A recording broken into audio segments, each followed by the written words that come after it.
Now let's get to our big story this morning. Today marks 6 months since Hurricane Ian hit Southwest Florida. And over the next few minutes, we're going to take you to some of the areas that were hit the hardest. We're going to start in Matlacha, the tiny fishing village that was destroyed in the storm. People who sheltered in place on the island were cut off for days unless someone could reach them by boat. The state was able to repair the bridge quickly. It only took 3 days. And when our crews were able to drive onto the island again, as you can see here, it was heartbreaking. Fox 4 anchor Amy Wegman has spent a lot of time on Pine Island in the days, weeks, and months after the storm. She was at a supply drive this morning, and Amy, this is one of the last for people there on the island. Yeah, it is one of the last supply drives. They've been doing them since the storm. The Matlacha Hookers, Greater Pine Island Alliance have been working together to get people the supplies they need as they work to move forward. I want to show you some video from that supply drive. Man, 107 people lined up early this morning to get in line. They were given everything from sheetrock, drywall, plywood, nuts and bolts, even bed sheets. And this is stuff that since the storm has been difficult to get their hands on, or maybe they just don't have the money to get those supplies.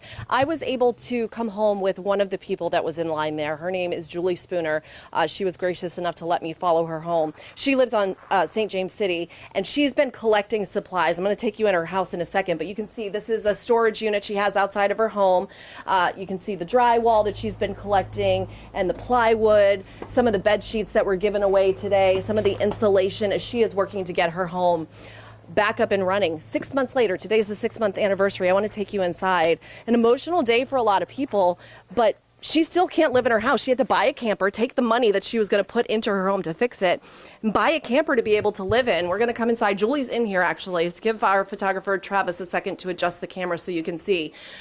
Julie, you guys basically we're in here. The water came up, 4 feet? You can see the drywall's gone.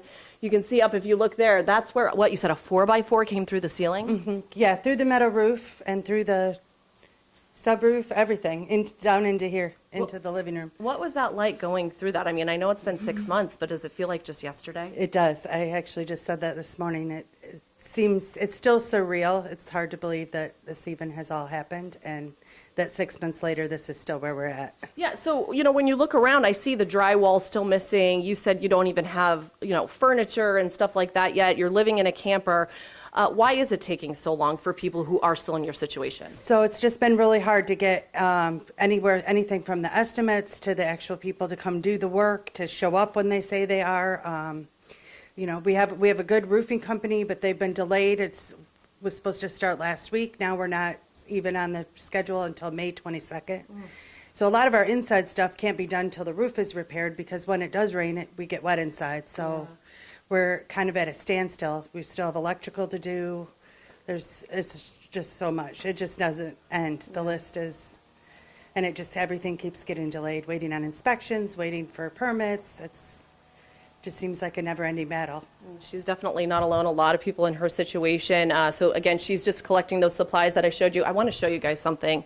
This is the ladder into the attic.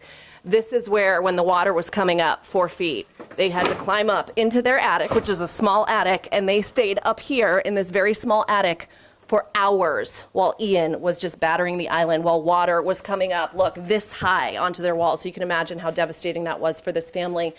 So they're going to work, and they're working on transitioning into long-term recovery here on the island. So if you feel like you still need help, GPI Alliance, Greater Pine Island Alliance.org is the website you want to go to. That's where they're going to funnel get people back on their feet.